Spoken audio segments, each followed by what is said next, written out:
हमारा टॉपिक है Young's modulus of elasticity.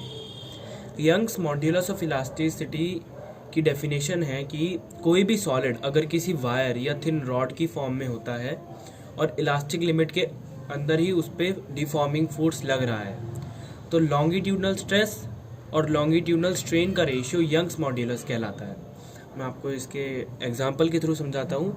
ये एक ट्यूब है जिसे हमने स्ट्रेच किया है और उसकी लेंथ बढ़ गई है, तो ये इलास्टिक लिमिट के अंदर है क्योंकि ये ब्रेक नहीं हुआ है।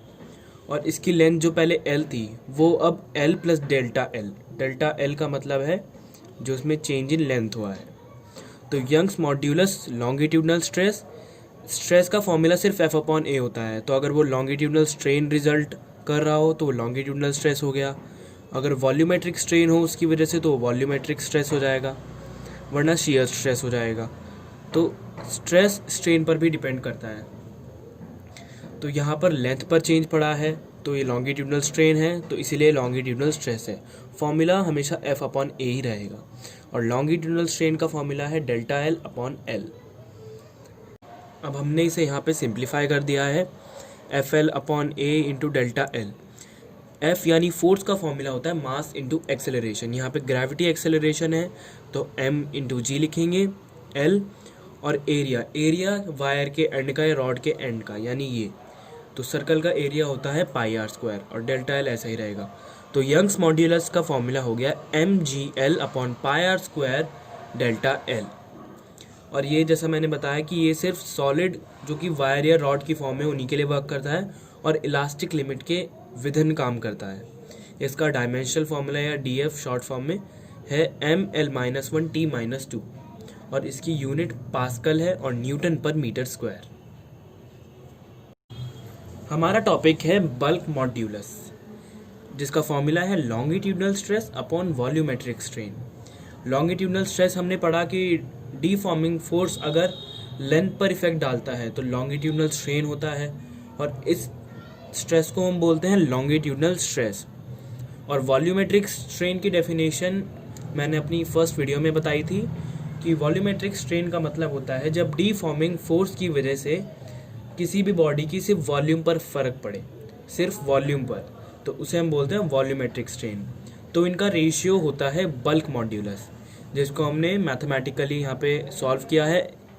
लॉन्गिट्यूडनल स्ट्रेस का हमेशा एक ही फॉर्मूला होता है F अपॉन A और डेल्टा V यानी change in volume upon original volume equal pressure का फॉर्मूला भी F अपॉन A ही होता है, तो हमने यहाँ प्रेशर रखा है डेल्टा V अपॉन V। और यहाँ नेगेटिव साइन, क्योंकि नेगेटिव साइन का मतलब है कि वॉल्यूम वेरिएशन और प्रेशर वेरिएशन एक दूसरे को नेगेट कर देते हैं या फिर कैंसिल कर देते हैं, तो नेगेटिव साइन का मतलब यहाँ पर यही है। और बल्क मॉड्यूलस के रेसिप्रोकल को हम कंप्रेसिबिलिटी भी बोलते हैं, जिसकी मेन डेफिनेशन है fractional change in volume per unit change in pressure, यानी कि वॉल्यूम में फ्रैक्शनल चेंज होना प्रेशर की हर एक यूनिट पर। यही था बल्क मॉड्यूलस। नेक्स्ट टॉपिक है शियर मॉड्यूलस या मॉड्यूलस ऑफ रिजिडिटी, जिसका फॉर्मूला है tangential stress upon shear strain. तो ये दो टॉपिक हमें यहाँ पे समझने हैं। टेंजेंशियल स्ट्रेस क्या होता है, तो पहले मैं आपको एक्सप्लेन करता हूँ। टेंजेंशियल स्ट्रेस बेसिकली स्ट्रेस ही होता है, पर जब कोई भी फोर्स डीफॉर्मिंग फोर्स हो या रिस्टोरेशन फोर्स, डीफॉर्मिंग हो गया जब भी हम फोर्स लगाते हैं जिसकी वजह से चेंज आए वो हो गया डीफॉर्मिंग फोर्स, और जिस फोर्स की वजह से बॉडी अपनी ओरिजिनल पोजीशन में आए वो होता है रिस्टोरेशन फोर्स। तो जब इनमें से कोई सा भी फोर्स पैरेलली वर्क कर रहा हो मटेरियल के तो उसे हम बोलते हैं टेंजेंशियल स्ट्रेस। यहाँ पर एग्जांपल के थ्रू हम समझ सकते हैं। अगर आप लें, ये है क्ले सिलेंडर जिस पे हम दोनों हाथों से फोर्स लगाएंगे। एक फोर्स हम लगाएंगे इस तरफ और एक फोर्स इस तरफ, तो इसकी वजह से ये थोड़ा सिलेंडर टेढ़ा हो जाएगा।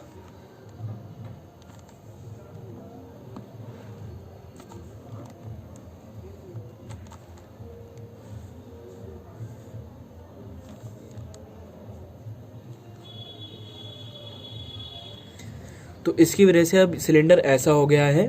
क्रे सिलेंडर था इसलिए इस पर इफेक्ट पड़ा, जिसकी वजह से इसमें एक एंगल का टिल्ट आया है जिसे हम बोलेंगे थीटा।